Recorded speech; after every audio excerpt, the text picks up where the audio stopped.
Hi guys, season's greetings. I'm just making this video in respect to people who have come to the diaspora and why most of them end up having mental health problems. The issue is when you're a black person, you thrive on vitamin D. That is why the Lord gave us darker skin, so that we're able to absorb. It's from our grade 5 science lessons. You know, they say that black absorbs heat. So that is why God gave us this black melanin, so that we can absorb as much sun, as much vitamin D from the sun. So the idea is, if you come here, you have to be taking vitamin D supplements so that you get adequate supplies of vitamin D in your body. So lack of vitamin D causes reduced bone density. You have a high risk of fractures. You have got skin which is easy to break, anemia at times, as well as mood disorders, because without vitamin D you tend to have stress. So many people do come here.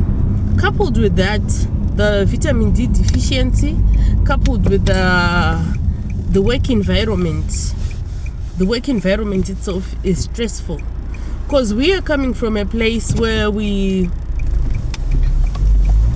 are really appreciated. When you're coming to work, I'll tell you about my experience as a nurse in Zimbabwe. When I was working as a nurse, I would get people coming with chickens, goats, nzungu, mbambaira, chibage, coming to thank us. Thank you, nurse, you treated me that time when I was well. Thank you, nurse, you treated me that time when I was well. You know, when I was unwell. People just thanking you, bringing you chicken in at work, Nando's, everything, just to thank you, a token of appreciation. But here, it's seldom. Of course, we do get chocolates and flowers, but the level of thank you is not the same as the one that we'd have in Africa. So it's like you're walking on eggshells, because everything here is criminalized. A lot of things that we would get away with in Africa, you actually can't get away with them here. I'll give you a few examples. Befriending a patient, making friends with a patient, or even dating them, asking for their phone number, asking to meet up with them after work, like they are fine, they've been discharged, and then you say, oh, I like you, oh, we have got something in common, or whatever. Then you get their number, meet up with them later, or even Google a patient. Oh, she's Mary Ann Smith, let me just look her up on Google. What does she do? Where does she work and stuff? If you are discovered that you did that, you are in deep shit. It's not allowed. A lot of things. At home, we prescribe medication. A patient comes in, I'm unwell, give them a shot of an antibiotic, paracetamol. A lot of things that you can do as a nurse. But here you can't give a person even paracetamol without being authorized by a prescriber. Like being told by a prescriber who is authorized to do it. If you do give, that's a punishable offense, and you can be struck off or dismissed from the nursing profession because of that. So there are a lot of things. Even driving, I'll tell you some of the things. Some of the small laws which can get you really into trouble. In a 50-mile zone and you drive at 53 or 56, you can be in trouble because of that. A lot of things which happen. I will make a video with all the laws which seem to be silly, but they can get you in big trouble in the UK.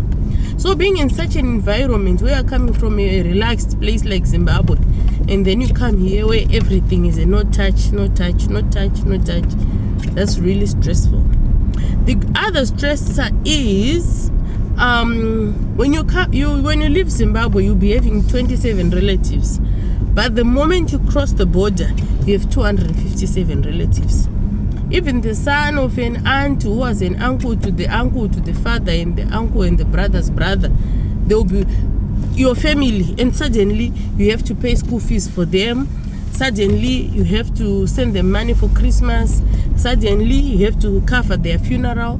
Suddenly this sick relative is counting on you, you know. But when you were in Zim, you never did that. But when you come here, the burden increases.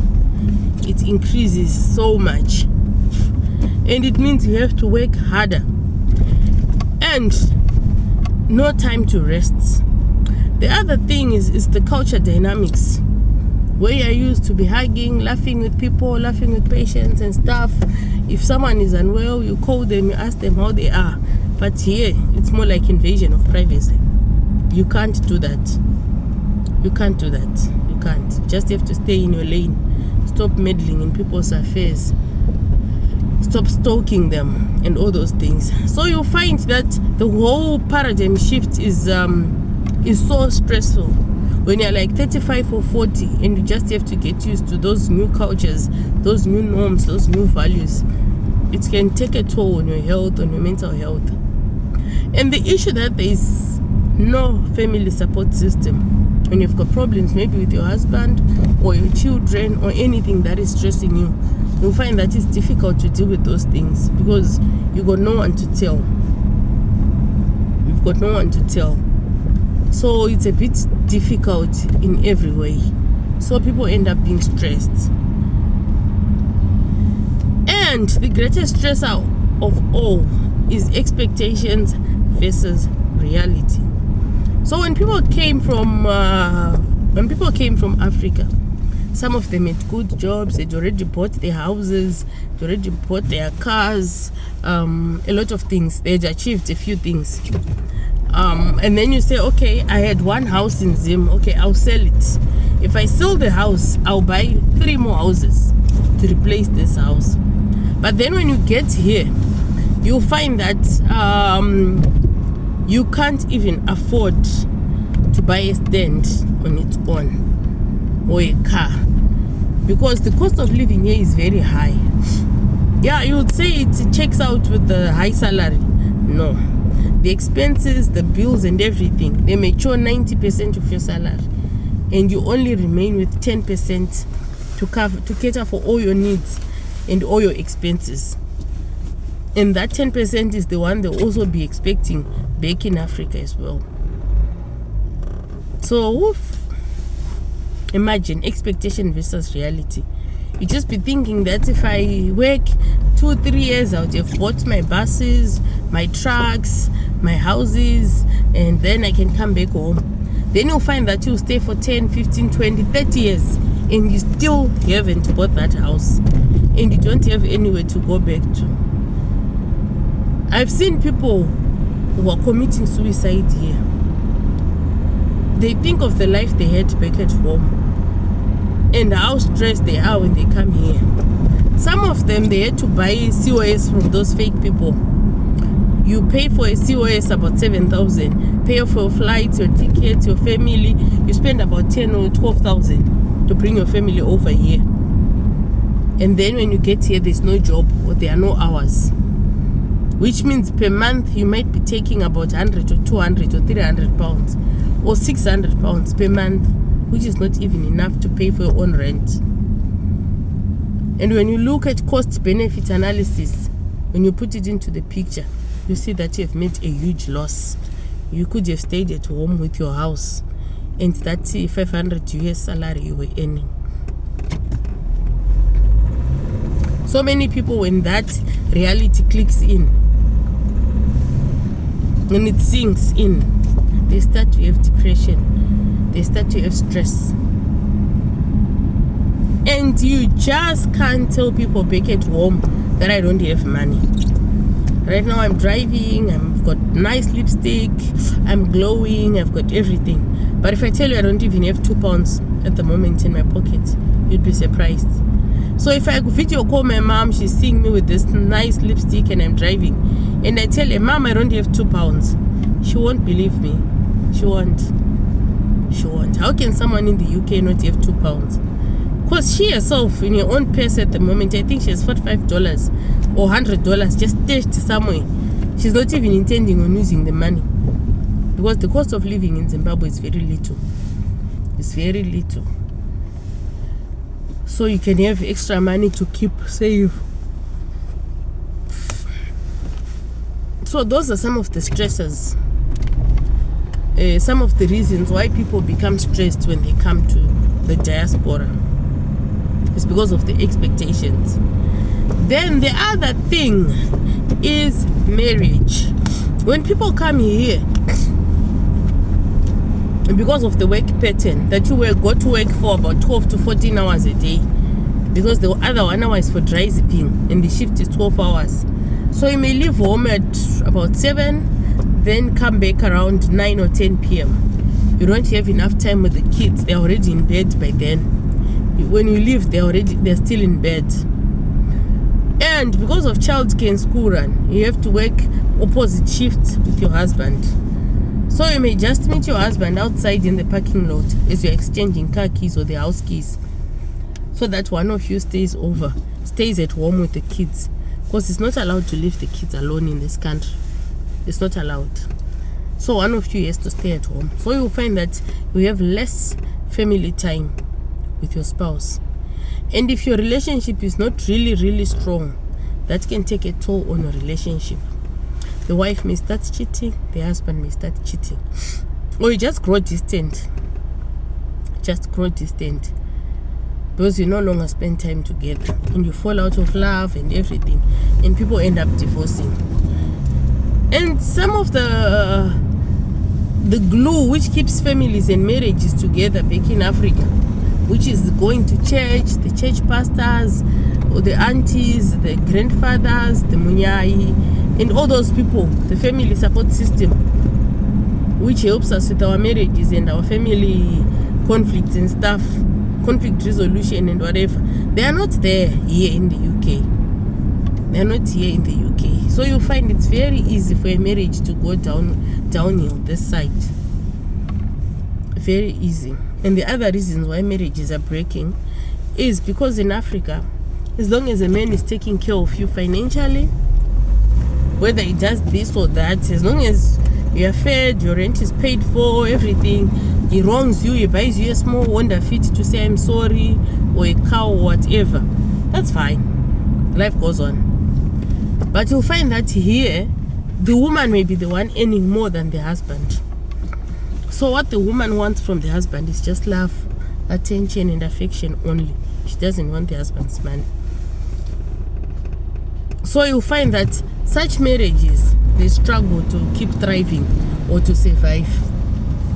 They struggle. They slowly dwindle until they are no more. So those are some of the stresses in the diaspora.